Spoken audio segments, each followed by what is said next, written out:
Assalamualaikum warahmatullahi wabarakatuh. Hai Ananda semuanya, jumpa lagi dengan Ibu. Perkenalkan, nama Ibu Widya Lestari. Ibu mengajar di SMP Negeri 1 Padangganting, mata pelajaran Informatika.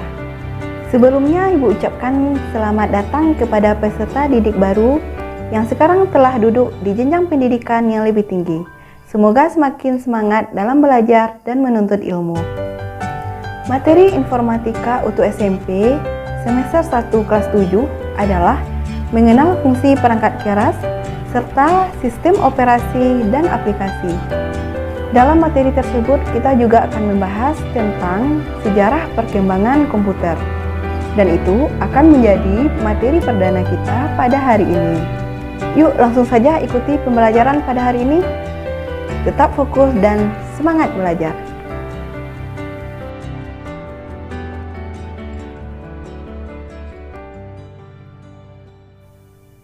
Sebelum pembelajaran dimulai, jangan lupa berdoa.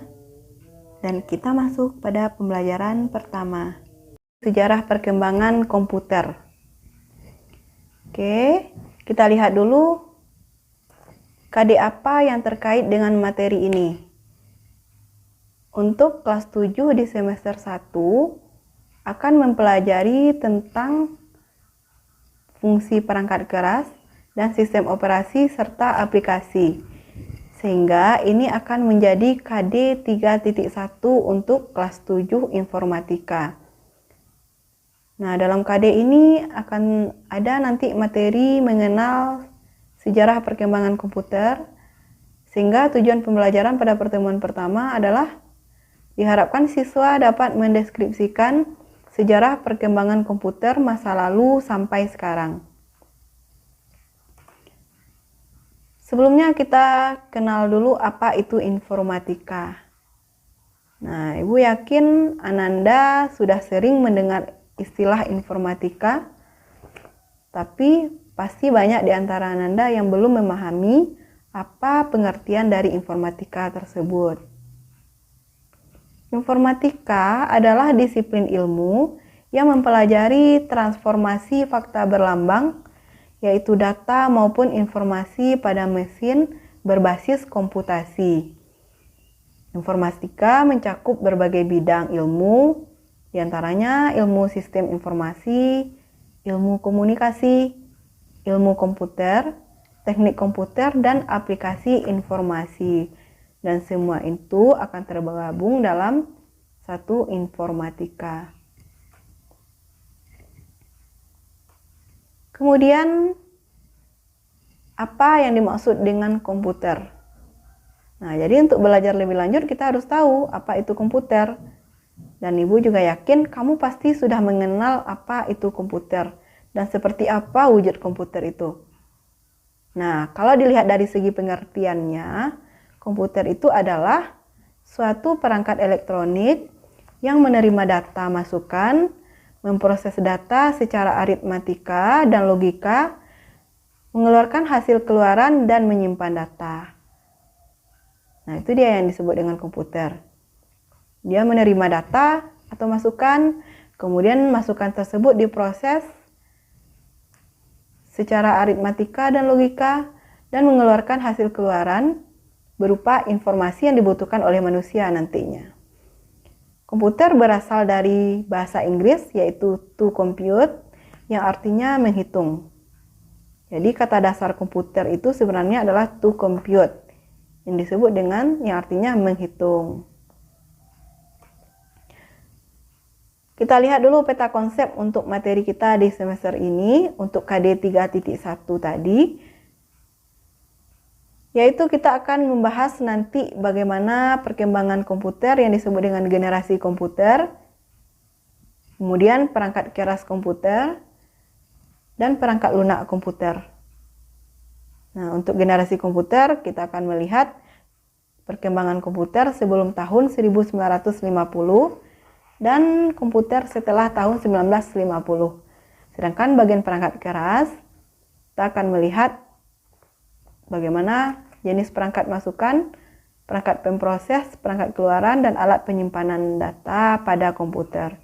Kemudian perangkat lunak komputer yang terdiri dari sistem operasi, sistem utility, package program, dan bahasa pemrograman. Nah, ini peta konsep kita selama semester ini. Kita lihat yang pertama, perkembangan komputer sebelum tahun 1940. Nah, awalnya manusia menggunakan jari jemari untuk menghitung. Pada zaman dahulu, orang belum memikirkan bagaimana caranya untuk bisa hidup lebih maju seperti memiliki perangkat-perangkat elektronik yang canggih, belum sampai di situ. Pada zaman dahulu, manusia hidup hanya untuk mempertahankan hidupnya. Contohnya, mereka mencari makanan, mereka berdagang untuk dapat bisa memenuhi kebutuhan hidup sehari-hari. Nah, untuk itu, sesuai dengan perkembangan pemikiran manusia, diciptakanlah alat yang disebut dengan sempua, seperti yang terlihat pada gambar di layar ini, yang fungsinya atau manfaatnya digunakan untuk melakukan hitungan matematika seperti penjumlahan, kemudian pengurangan, perkalian, dan pembagian. Nah, jadi sempua ini dikatakan sebagai awal dari perkembangan komputer sebelum tahun 1940. Kemudian karena cara pikir manusia berkembang, Blaise Pascal pada tahun 1942 juga menciptakan sebuah alat hitung mekanik lebih canggih dibanding dengan sempua, yang fungsinya atau cara kerjanya yaitu menggerakkan gear pada roda.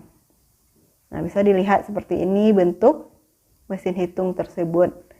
Sehingga alat dari Blaise Pascal ini disempurnakan oleh William Leibniz menjadi mesin hitung Pascal yang lebih maju dibanding dengan sebelumnya.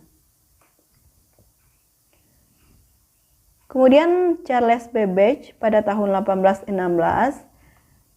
menciptakan alat yang disebut dengan different engine dan analytical engine. Nah, kedua alat ini jauh lebih maju dibanding dengan peralatan pada tahun sebelumnya. Nah, si Charles Babbage ini membuat alat different engine yang berfungsi untuk menyelesaikan permasalahan persamaan matematika seperti logaritma dan mekanik dengan tepat, sehingga ketepatannya sampai 20 digit. Mesin ini menggunakan kartu untuk menyimpan hasil kerja, kemudian dapat melakukan perhitungan secara otomatis dan mengeluarkan hasil berupa cetakan di atas kertas. Kalau dilihat dari cara kerjanya, dia sudah hampir sama dengan cara kerja komputer generasi sekarang. Sehingga kedua alat si Babbage ini menjadi cikal bakal dari lahirnya komputer. Nah, karena dia memiliki fungsi kerja seperti dengan komputer zaman sekarang. Mulai dari menyimpan data, memasukkan data, memproses data, dan menyimpannya dalam bentuk informasi yang dibutuhkan oleh manusia. Nah, ini contoh bentuk wujud dari komputer yang diciptakan oleh si Charles Babbage ini. Kita lanjut ke perkembangan komputer setelah tahun 1940. Sudah tentu, perkembangan komputer pada generasi ini jauh lebih maju dibanding dengan perkembangan komputer tahun-tahun sebelumnya. Nah, walaupun demikian, komputer generasi pertama ini masih sangat sederhana dan belum kompleks dari cara penggunaannya. Kalau dari segi ukurannya masih terlalu besar dan masih memiliki permasalahan-permasalahan yang rumit. Nah, dan prosesnya juga masih sangat lambat. Bahkan komputer generasi pertama ini sering terbakar karena sangat panas saat dia bekerja. Nah, ciri dari komputer generasi pertama ini menggunakan tabung vakum atau tabung hampa udara untuk memproses dan menyimpan data. Contoh komputer generasi pertama ini adalah ENIAC atau Electronical Numerical Integrator dan kalkulator. Dan ENIAC ini dibuat oleh Dr. John Mauchly dan Presper Etcher pada tahun 1946. Nah, ini dia perkembangan komputer generasi kedua. Generasi pertama. Untuk komputer generasi kedua, dia sedikit lebih maju dibanding dengan generasi pertama, yang mana menggunakan transistor dan dioda yang ukurannya lebih kecil untuk menggantikan tabung vakum. Kemudian penyimpanan data secara magnetik, kemudian memiliki kecepatan melebihi komputer generasi pertama, dan sudah mulai menggunakan bahasa program tingkat tinggi seperti Fortran dan COBOL sebagai pengganti bahasa mesin. Nah, komputer generasi kedua ini digunakan untuk perniagaan atau berdagang. Samping itu juga digunakan untuk dunia pendidikan, tapi masih di universitas, dan juga untuk pertahanan, yaitu militer. Nah, contoh komputer generasi kedua adalah DEC PDP-8 dan IBM 700. Kemudian IBM 7094. Oke. Kemudian ini dia komputer generasi ketiga. Semakin berkembang komputer ini menjadi komputer generasi ketiga yang menggunakan IC. Nah, kalau komputer generasi ketiga ini sudah mulai menggunakan chip. Yang digunakan sekarang kan namanya chip juga ya. Dan di komputer generasi ketiga ini awal penggunaannya, IC atau chip. Sehingga komputer ini lebih maju. Dan cara kerjanya pun sudah semakin canggih. Kemudian memiliki memori lebih besar. Dan penggunaan listriknya lebih hemat dibanding dengan komputer sebelumnya. Ukuran sudah tentu lebih kecil. Sehingga dikatakan pada saat itu komputer ini adalah komputer mini. Sebagai contoh komputer generasi ketiga adalah Apple II, IBM PC, dan NEC PC. Perkembangan komputer semakin pesat, sehingga lahirlah komputer generasi keempat yang menggunakan IC atau chip dan beratus ribu transistor sebagai komponen di dalamnya. Pembuatan IC dinamakan pengintegrasian dalam skala besar yang disebut dengan very large scale integration. Kemudian pengolahan datanya sangat cepat. Nah, ini dia ya, komputer generasi keempat. Penyimpanan lebih besar dibanding dengan generasi sebelumnya. Kalau komputer generasi ketiga dikatakan sebagai komputer mini, kalau komputer generasi keempat dikatakan sebagai komputer mikro. Nah, ini dia contoh komputer generasi keempat yang disebut dengan PC atau komputer meja kalau kita sebut sekarang ya.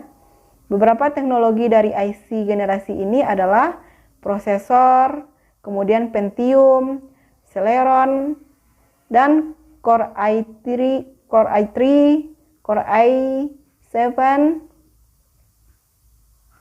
sampai Core i. Nah, kalau sekarang ini sudah jauh lebih maju, sudah banyak perkembangannya. Kemudian kita lihat komputer generasi kelima. Komputer generasi kelima adalah komputer masa depan, di mana menggunakan mikroprosesor dan teknologi ULSI, Ultra Large Scale Integration. Nah, memiliki kecerdasan buatan yang disebut dengan Artificial Intelligence dengan sistem paralel processing, yaitu pemrosesan data secara paralel. Contoh kecerdasan buatan yang ada pada saat ini adalah face recognition yang digunakan pada kamera atau pada program editing foto. Dari segi bentuk, mirip dengan komputer generasi keempat. Nah, bahkan lebih kecil dari generasi keempat.